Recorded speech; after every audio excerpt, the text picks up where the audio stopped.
So welcome back to this session of the Hindu newspaper analysis for UPSC Civil Services examination. Today we will discuss many four issues. First issue is how will the US exit avoid climate action. Second issue is government launches drive to reduce road accident death. Third issue is related to Aditya L1 mission. And fourth issue is consider Romeo Juliet clause in POCSO Supreme Court. So let's discuss all the issues in detail. Trump withdraws US from UN climate treaty and 65 other global bodies. How will the US exit avoid climate action? Donald Trump ने US को UN climate treaties and 65 other global bodies से withdraw किया है। इस exit का global climate actions पर क्या impact पड़ सकता है? Why news? US President Donald Trump has signed a presidential memorandum withdrawing from 66 international organizations such as UN Framework Convention on Climate Change and UN Intergovernmental Panel on Climate Change। Donald Trump ने US को 66 international organization such as UN FCCC and UN IPCC से withdrawal करने से related presidential memorandum पर sign किया है। Withdrawal from the UN FCCC context of the decision. After claim that climate change is a hoax, an executive order was issued on February 4, 2025 to review international treaties. The decision to exit the UN, FFC and IPCC is a result of this review.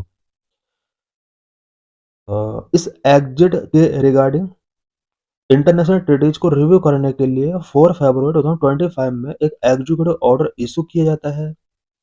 इस review का ही result है कि US ने present में UNFCCC and यूएनआईपीसीसी से अपने आप को एग्जिट कर लिया है। Loss of diplomatic standing. By exiting the US will no longer participate in the core framework for multilateral climate diplomacy including the reporting system for greenhouse gas emissions. Impact on negotiations.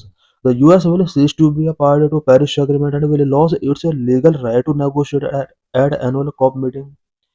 US अब Paris agreement का एक member party नहीं रहेगा और annual corp meeting को negotiate कराने का इसका जो लीगल राइट था वो भी अब लॉस हो जाएगा। While it may attend as an observer, it will no longer have the power to bargain as a formal party. Impact on climate finance. US exit का क्लाइमेट फाइनेंस पर क्या impact पड़ सकता है? Loss of leverage. The US will lose influence over how international finance mechanisms such as like the Green Climate Fund. Economic consequence for US companies. US exit का US companies पर economic effect क्या पड़ सकता है? The exit may increase the cost of doing climate business. Private enterprises and insurers face a higher risk premium due to policy volatility. Cost of doing climate business का जो impact सबसे ज़्यादा इसी पर पड़ने वाला है बिकॉज क्लाइमेट बिजनेस करने का जो कॉस्ट होगा अब उसका कॉस्ट इंक्रीज होने वाला है। साथ ही प्राइवेट एंटरप्राइजेज एंड इंश्योरेंस सबसे ज़्यादा यहाँ पर रिस्क फेस करने वाले हैं। Strain on international cooperation. Partner countries may become reluctant to make a side deal with the US regarding energy security, minerals, or industrial policy due to concern over the long-term durability of US commitment. बहुत सारे countries का अब US के साथ energy security, minerals and industrial policy से related bilateral trade या bilateral deal अब नहीं हो पाएगी। The climate finance gap. Evolving financial goal. The focus of climate finance has shifted from an older $100 billion goal towards much larger target. Historical context. In 2022, developed nations mobilized $115.9 billion, marking the first time the $100 billion threshold was exceeded. 2022 में developed Nations ने $115.9 billion mobilise किया था। ये पहले बार हुआ जब $100 billion के threshold को एक्सीड किया गया। Adaptation shortfall despite overall growth adaptation finance is severely lacking. Impact on global cooperation and trust. US exit का ग्लोबल कॉपरेशन एंड ट्रस्ट पर क्या इम्पैक्ट पड़ सकता है? Breakdown global commitment. Climate negotiations rely on mutual commitment. When a major player exits, it weakens the expectations that others will follow shared rules. Climate negotiations जो होते हैं वो mutual commitment पर रिलाई करते हैं। यूएस जैसा अगर बिग कंट्री एग्जिट कर लेता है तो ये अदर कंट्रीज के एक्सपेक्टेशंस को भी वीक करता है। Hardened positions. Developing nations, which already feel wealthy countries over-promise and under-deliver, may adopt a more rigid stance. Developing nations अब rigid stances यहाँ पर adopt कर सकते हैं। Political cover for inaction. The exit provide a pretext for other reluctant government to delay or weaken their own climate actions. Challenges to new global agreement. New global agreement जो हुए हैं या होने वाले हैं उनके लिए यूएस एग्जिट का क्या चैलेंज हो सकता है। The COP 29 commitment in 2024 governments agreed to a new collective goal of at least $300 billion annually by 2035। Corp 29 2024 में कंडक्ट किया गया था। गवर्नमेंट्स यहाँ पर 2035 तक एनुअली $300 बिलियन का न्यू कलेक्टिव गोल यहाँ पर इन्होंने सेट किया। इट मीन्स यहाँ पर डेवलप्ड कंट्रीज के द्वारा ये गोल सेट कर दिया गया है। डेवलपिंग कंट्रीज के द्वारा गोल सेट कर दिया गया है कि डेवलप्ड कंट्रीज $300 बिलियन एनुअली यहाँ पर मोबिलाइज करेंगे। Reduced credibility. The US acted main climate bodies make reaching these financial goals harder, as other nations may question why they should contribute more while a major historical emitter withdraw. US का जो exit हुआ है main climate bodies से ये financial goal को हाइडर कर सकता है एंड अदर कंट्रीज के लिए यहाँ पर क्वेश्चन रेज करने का यहाँ पर एक ऑप्शन गिवन कर रहा है कि अगर हिस्टोरिकल हिस्टोरिकल बिग एमिटर अगर अपने आप को विड्रॉ कर रहे हैं तो वो छोटे कंट्री इसमें क्यों कंट्रीब्यूट करें। Recently, Supreme Court urges Union government to bring Romeo-Juliet clause in POCSO Act. In this session, we will discuss what is Romeo-Juliet clauses in POCSO Act. Lecture is important for GS paper 2, Social Justice and Polity. Why a news? The Supreme Court has asked the Union government to introduce a Romeo-Juliet clause in the POCSO Act to exempt genuine adolescent relationship from criminal prosecution and misuse the law by their families and others. Supreme court ने union government से कहा है कि POCSO act के अंदर Romeo Juliet clause introduce किया जाए so that genuine adolescent relationship को क्रिमिनल प्रोसिक्यूशन से एग्जम्प्ट किया जा सके एंड फैमिली एंड अदर्स के द्वारा पोक्सो एक्ट के मिसयूज को प्रिवेंट किया जा सके। What is the Romeo Juliet clause? The Romeo-Juliet clause, also known as the clause in age exception, refer to the proposed legal provision in the POCSO Act 2012. Its goal is to protect adolescents in consensual, non-exploitative relationships from being treated as criminal offenders. Romeo Juliet clause POCSO act 2012 में एक propose किया गया legal provision है जो कि consensual and non explorative relationship में रह रहे एडोलसेंट्स को क्रिमिनल ऑफेंडर्स के तौर पर ट्रीट किया जाने से प्रोटेक्ट करता है। Core concept under the current POCSO act the age of consent is 18 years. Any sexual act with a person under 18, even if fully consensual, is legally defined as statutory rape. The Romeo-Juliet clause propose an exception. Present में POCSO act के अंदर as of consent 18 years है और 18 years से कम as के adolescence के द्वारा कोई भी अगर सेक्सुअल एक्ट किया जाता है चाहे वो फुल्ली कॉन्सेंसुअल है उसको स्टेचुटरी रेप यहाँ पर डिफाइन किया जाता है। बट रोमियो जूलियट क्लॉज के अंदर यहाँ पर ये अब एक एक्सेप्शन प्रपोज किया गया है। Definition Romeo Juliet clause is a legal safety valve that exempt or provide lenient sentencing for sexual act between two individuals who are both adolescents and close to each other in age.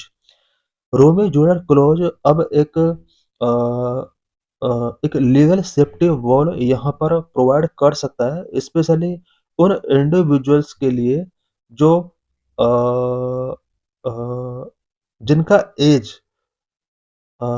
Close है। It means अगर same as के यहाँ पर adolescence हैं और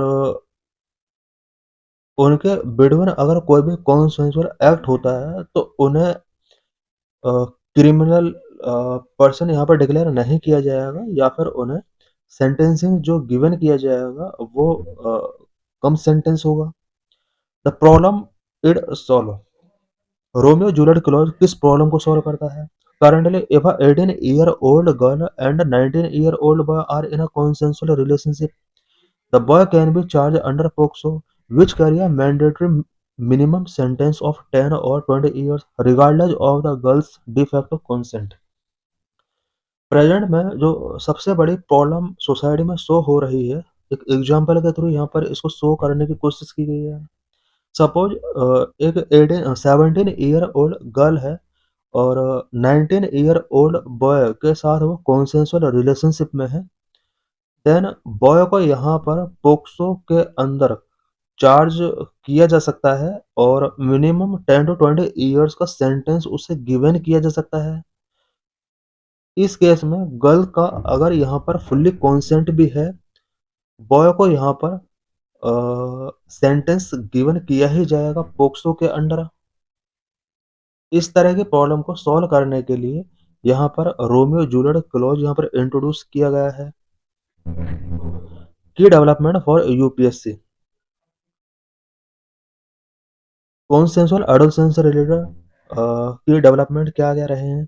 supreme court view 2026, the Supreme Court noted that families often weaponize POCSO to settle scores against romantic partner. It suggested the clause to shield genuine adolescent relationship from harsh prosecution. Supreme court ने recently note किया है कि families POCSO act को weaponise के तौर पर use कर रहे हैं और इसने सजेस्ट किया है कि जेन्युइन एडोलसेंट रिलेशनशिप के क्लॉज को यहाँ पर एक शील्ड की तरह पोक्सो एक्ट के अंदर इंट्रोड्यूस किया जाए, सो दैट हार्श प्रोसिक्यूशन से एडोलसेंट्स को प्रोटेक्ट किया जा सके। Law commission report 283rd report, the 22nd Law Commission 2023 advised against lowering the age of consent to 16 but recommended guided judicial discretion in sentencing for cases involving tactic approval by 16 to 18 years old. Global context, several countries, for example USA, France and parts of UK, have Romeo and Juliet law that distinguishes between predatory behavior and peer-to-peer experimentation. World के कुछ other countries में भी Romeo and Juliet laws हैं, such as USA, France, UK. Argument for Romeo Juliet clause, Romeo Juliet clause के favour में क्या क्या argument given किए गए हैं?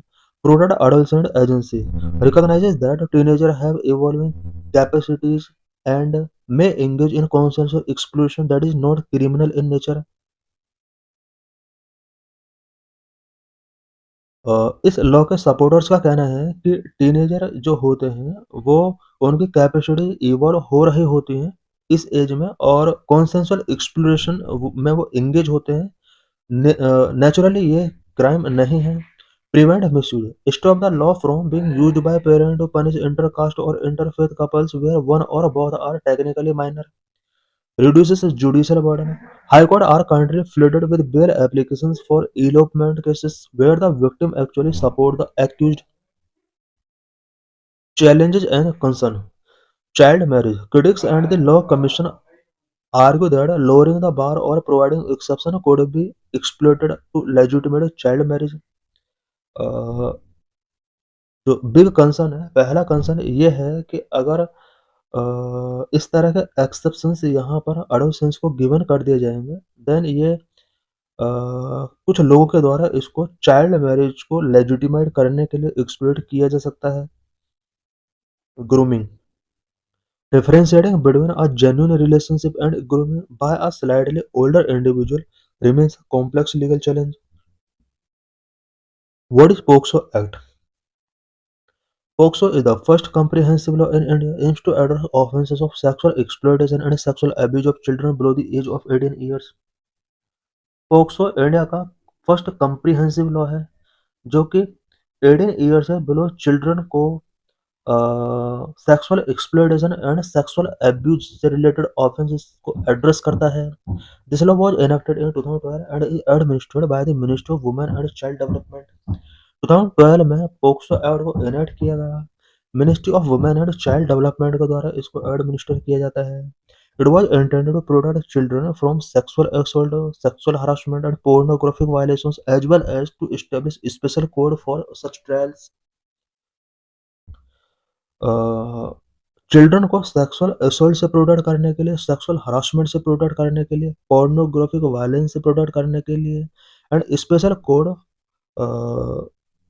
फॉर सच ट्रायल, इन सभी को यहाँ पर इससे रिलेटेड इश्यूज को डील करने के लिए पोक्सो एक्ट इंडिया में इंट्रोड्यूस किया गया. Act was amended in 2019 to strengthen the penalties for specified offences in order to deter abusers.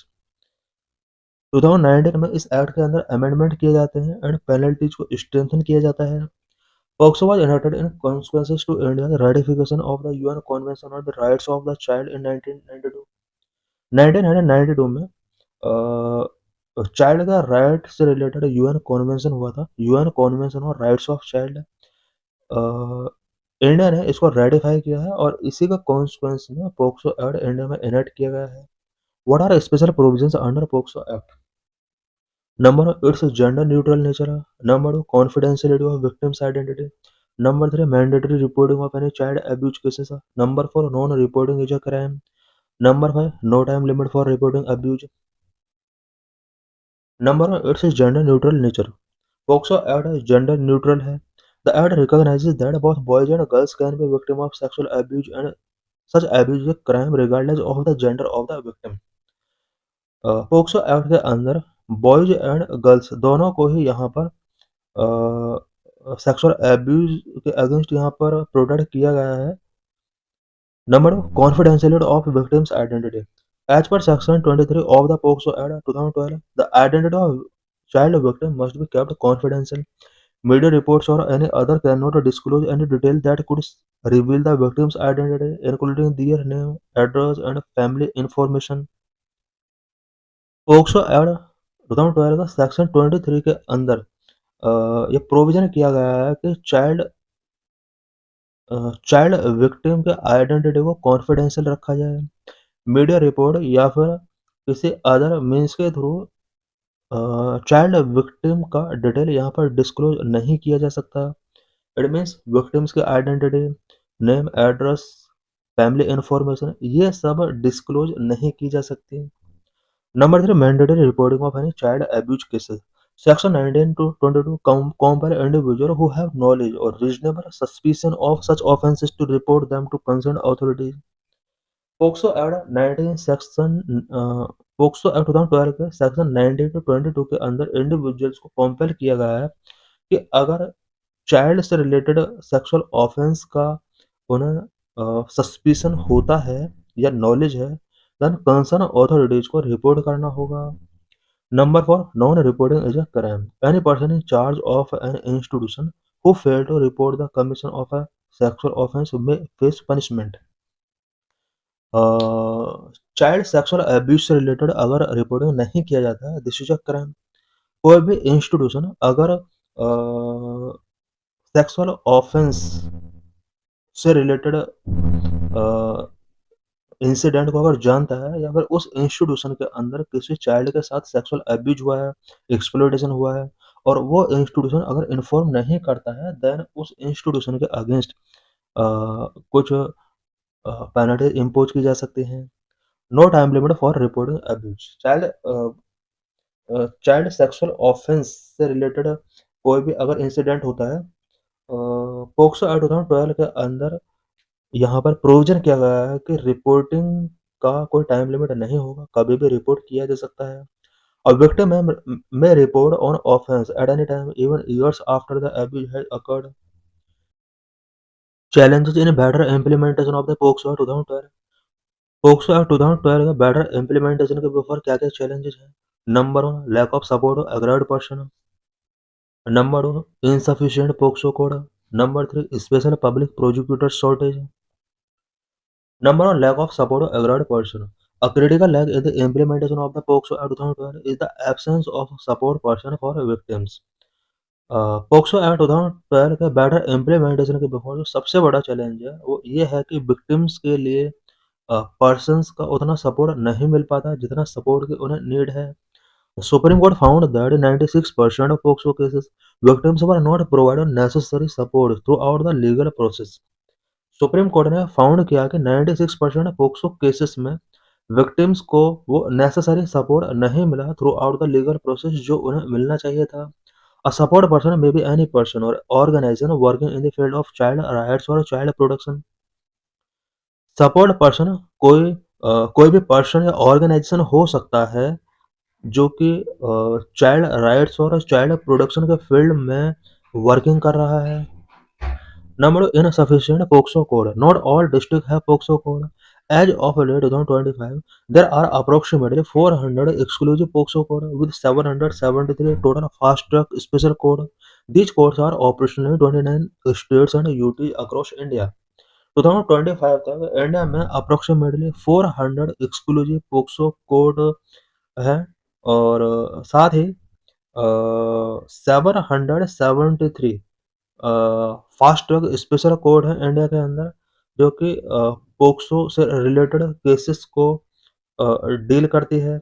These code are operation 29 state and UTs across India. ये सभी code 29 state and UTs में operational हैं।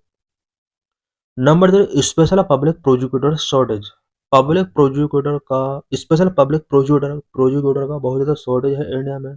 There is a lack of special public prosecutor specifically trained to handle cases of POCSO. POCSO cases को handle करने के लिए India में special public prosecutors का लैक है। What is the status of crimes against children in India? India में children के against होने वाले क्राइम्स का क्या स्टेटस है?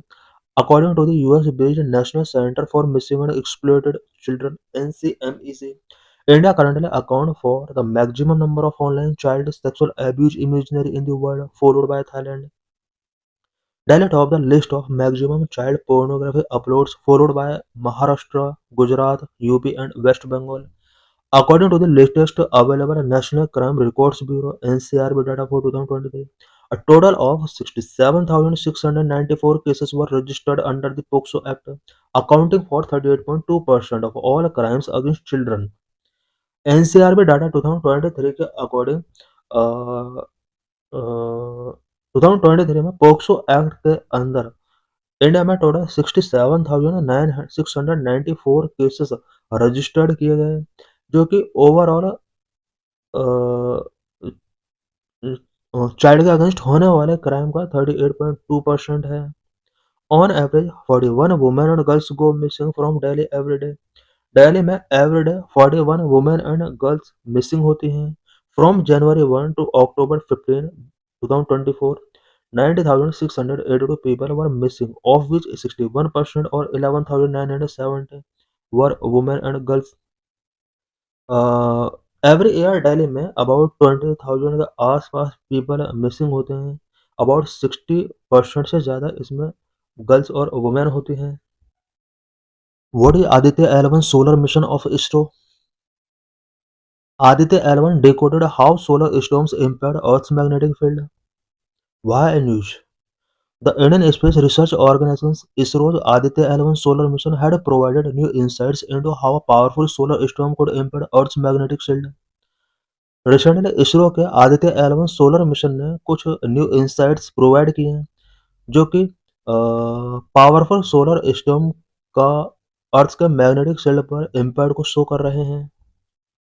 Mission Aditya L1 overview. Aditya L1 is India's first dedicated space-based observatory to study the sun. Aditya L1 mission India का first dedicated space based observatory है जो कि सन को स्टडी करने के लिए है। Launched by ISRO on September 2023, it reached in early 2024. सितंबर 2023 में इसरो के द्वारा इसको लॉन्च किया गया था। 2024 में ये अपने प्लेस पर रीच्ड हो गया। लॉन्च व्हीकल PSLV C56 इसका ये लॉन्च व्हीकल रहा है। Destination a halo orbit around the sun earth Lagrange point L1 located approximately 1.5 million kilometre from earth. Aditya L1 का जो डेस्टिनेशन है वो सन अर्थ के अराउंड हालो ऑर्बिट है, specially Lagrange point 1 L1 point इसका destination है, जो कि अर्थ से अप्रोक्सीमेटली 1.5 मिलियन किलोमीटर है, about 1% of distance to the sun. Mission life expected to be around 5 years. Strategic advance. The L1 point provides an uninterrupted view of the sun without any eclipse or occultations. L1 point जो है वहां से इस mission का जो destination point है वो L1 इसलिए है बिकॉज ये वो पॉइंट होता है जहां से सन को विदाउट एनी इक्लिप्स और ऑक्यूलेशंस व्यू किया जा सकता है। Scientific objectives of mission Aditya L1। Mission Aditya L1 के साइंटिफिक ऑब्जेक्टिव्स क्या-क्या हैं? Aditya L1 is design to solve several mysteries of solar physics. Solar physics के सेवरल मिस्ट्रीज हैं, उन मिस्ट्रीज को सॉल्व करने के लिए आदित्य L1 डिजाइन किया गया। Coronal heating problem investigating why the sun's outer atmosphere corona is millions of degree hotter than the surface which is only about 6000 degree celsius. Coronal heating problem को ये study करेगा। सन का जो आउटर एटमॉस्फेयर है जिसको corona के नाम से जाना जाता है वो मिलियंस ऑफ डिग्री हॉटर है इसके सरफेस के कंपेयर में। इसका जो सरफेस है उसको हम फोटोस्फीयर के नाम से जानते हैं। फोटोस्फीयर का जो टेम्परेचर होता है वो अबाउट 6000 डिग्री सेल्सियस होता है, जबकि सन का जो आउटर एटमॉस्फेयर है कोरोना का टेम्परेचर मिलियंस ऑफ डिग्री होता है। ऐसा क्यों होता है, इससे रिलेटेड स्टडी करने के लिए मिशन आदित्य L1 को डिजाइन किया गया है। Solar wind and space weather. Solar wind and space weather के बीच में क्या रिलेशनशिप है, इसको भी ये स्टडी करेगा। Study the origin and acceleration of solar winds and their impact on earth magnetic field and technological infrastructure such as satellite power grid. Solar winds का अर्थ के मैग्नेटिक फील्ड पर क्या इम्पैक्ट पड़ता है एंड टेक्नोलॉजिकल इंफ्रास्ट्रक्चर पर क्या impact पड़ सकता है, इससे रिलेटेड स्टडी भी आदित्य L1 को करना होगा। CME and flares observing the dynamics of coronal mass ejections and solar flares magnetic field mapping measuring the magnetic field topology और in the solar corona. Solar corona में मैग्नेटिक फील्ड टोपोलॉजी को measure करने के लिए भी इसका इस mission का एम रखा गया है। The seven payload. The spacecraft carries seven scientific instruments divided into two categories. इस स्पेसक्राफ्ट के अंदर 7 साइंटिफिक इंस्ट्रूमेंट सेट किए गए हैं जो कि 2 कैटेगरीज में डिवाइड किए गए हैं। First category remote sensing, second category in situ. Remote sensing direct observation करेगा जाके एंड इन सितु ये इंस्ट्रूमेंटल हैं L1 के अंदर होंगे। नंबर रिमोट सेंसिंग के पहले बारे में हम पहले यहाँ पर देखते हैं। VELC visible emission line coronagraph study the corona, ये कोरोना को स्टडी करेगा। Second SUID solar ultraviolet imaging telescope images photosphere and chromosphere. SoLEXS solar low energy X-ray spectrometer soft X-ray study करेगा। हेल 10S L1S high energy L1 orbiting X-ray spectrometer hard X-ray study में important है। इन से तो measurement eight L1 second category में यहाँ पर 3 इंस्ट्रूमेंट हैं। ASPEX PAPA MAG. ASPEX Aditya solar wind particle experiment study solar wind protons, solar winds and protons को स्टडी करेगा। PAPA plasma analyser package for Aditya analyses plasma composition. MAG advanced triaxial high resolution digital magnetometers measure magnetic field. Significance for India Aditya L mission का India के लिए क्या significance है। Global standing India join an elite group of nations like US and ESA that have dedicated solar observations. Solar observation करने वाले countries के साथ India अब स्पेशली एलिट ग्रुप के साथ अब इंडिया ज्वाइन हो चुका है, such as US and ESA. Indigenous technology, most component and payloads were developed by Indian institute such as IIA Bengaluru, IUCAA Pune. Aditya L one के most of the component and payloads Indian institutes के द्वारा ही develop किए गए हैं। Planetary defence, it served as an early warning system for solar storms that could damage Indian satellites and communication network. Solar storm जो Indian satellite और communication network को damage कर सकते हैं, आदित्य एल1 की स्टडी एक अर्ली वार्निंग सिस्टम प्रिपेयर करने के लिए इम्पोर्टेंट है। In this session we will discuss about road safety in India, national road safety plan. Government launch drive to reduce road accident death. Road accident death को reduce करने के लिए recently government ने एक ड्राइव लॉन्च किया है। The union ministry of road transport and highways in collaboration with NGO save life foundation has identified 100 districts with the highest number of road crashes to launch a data driven zero fatalities programme. Recently union ministry of road transport and highway ने NGO save life foundation के साथ India में data driven zero fatalities programme को launch करने के लिए about 100 district identify किए हैं जहां पर highest number of road crashes होते हैं। Government has place to reduce road death by 50% by 2030। Government ने प्लेस किया हुआ है कि 2030 तक रोड एक्सीडेंट एंड डेथ को 50% तक रिड्यूस करना है। The 100 district span 15 states with program already rolled out in all 20 identified districts in UP, 19 in Tamil Nadu, 11 in Maharashtra and 9 in Karnataka. 100 district ये जो होंगे 15 स्टेट के होंगे।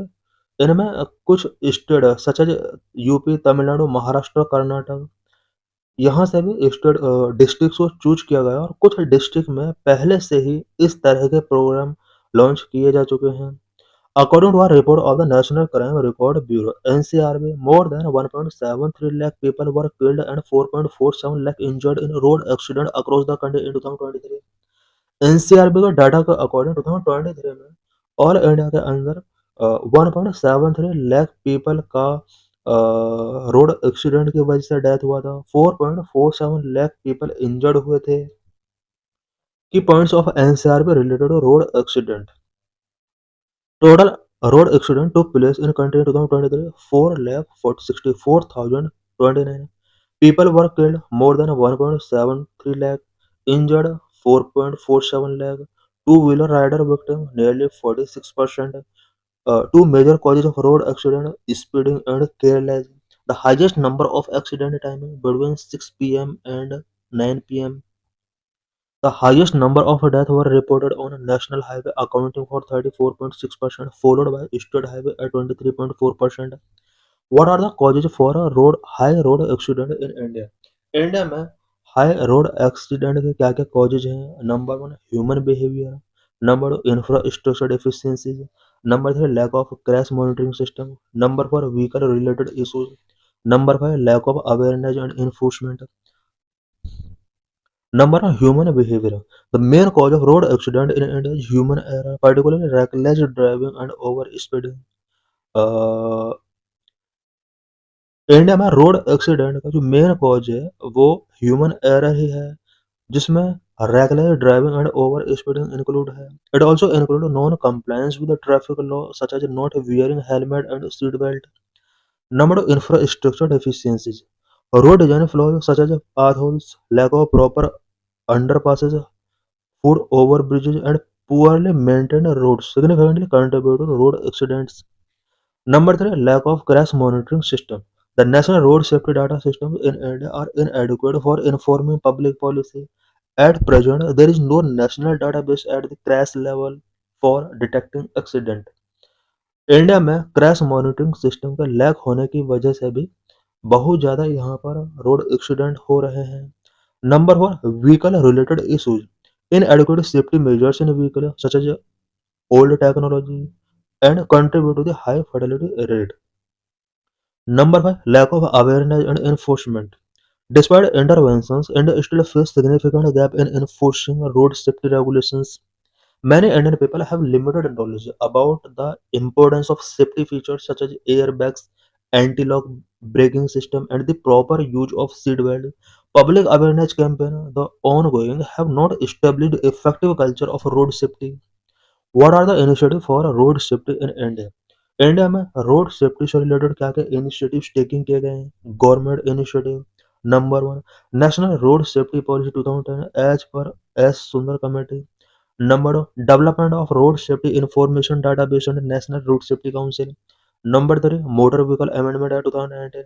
Number four, Carriage by Road Act 2007. Number five, control of National Highway Land and Traffic Act 2002. Number six, National Highway Authority of India 1998. Number seven, third high level global conference on road safety for achieving global goal 2030. Supreme court से क्या क्या intervention रहे हैं road safety से related? Number one, supreme court of India has set up a 3 member justice KS Radhakrishnan panel और road safety in April 2014 which recommended the ban on the sale of alcohol on highway to restrain drunk driving. Drunk driving को restrain करने के लिए supreme court of India ने 2014 में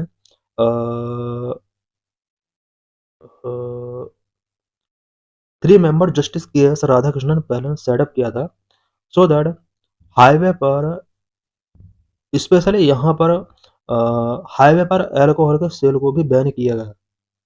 it means drunk driving को restrain करने के लिए हाईवेज पर अल्कोहल के सेल को बैन करने के लिए 3 member जस्टिस के एस राधाकृष्णन पैनल 2014 में सुप्रीम कोर्ट के द्वारा सेटअप किया गया था. सुप्रीम कोर्ट इस तरह के इनिशिएटिव भी टेकिंग कर सकती है पब्लिक वेलफेयर में. It also directed states to implement law on wearing helmet. Wearing helmet से रिलेटेड लॉ को इम्प्लीमेंट करने के लिए सुप्रीम कोर्ट ने स्टेट्स को भी डायरेक्ट किया था. Number two, the supreme court in 2007 issued a number of directives with regard to road safety and included measures like constitution of a state road safety council, road safety fund, constitution of a district road safety committee, and inclusion of road safety education in academics curricula and schools.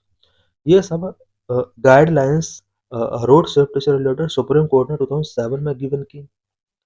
Global initiative related to road safety.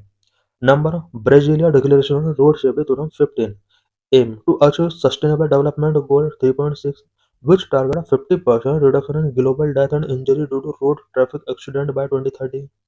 Brasilia declaration on road safety 2015, इसका जो main M था वो 3 point sustainable development goal 3.6 के जो गोल है उसको achieve करना है.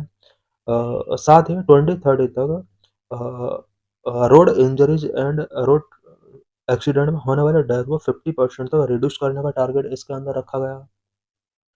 Number of decade it was signed by India in 2015. 2015 में Brasilia declaration on road safety same year में ही साइन किया गया इंडिया के द्वारा. Number of decade of action for road safety 2021-30. 2021-30 decade को road action for road safety decade declare किया गया है. UN second decade of action for road safety 2021-30 focus on reducing road traffic death and injuries by at least 50% by 2030 through a global resolution to improve road safety. Road safety को improve करने के लिए global resolution के through United Nations ने second decade of action plan road safety 2021-30 का जो main focus रखा है वो 2030 तक road related death and incident को 50% तक रिड्यूस करना है. Number 3, Bloomberg initiative for global road safety 2020-25. This initiative targeted reducing road traffic fatalities and injuries in low and middle income countries and cities by implementing life-saving measures. Bloomberg initiative for global road safety 2020-25. इस initiative का जो main target रहा है वो low and middle income countries में road traffic fatalities and injuries को reduce करना रहा है. What is the way forward? Central and state government need to prioritise the scale up of road safety interventions. Central और state government को road safety interventions को यहाँ पर scale up करना होगा. A national database for fatal crashes should be established. Fatal crashes के लिए national database भी एस्टैब्लिश करना होगा। This is PYQ related to this article. So thanks for watching this video.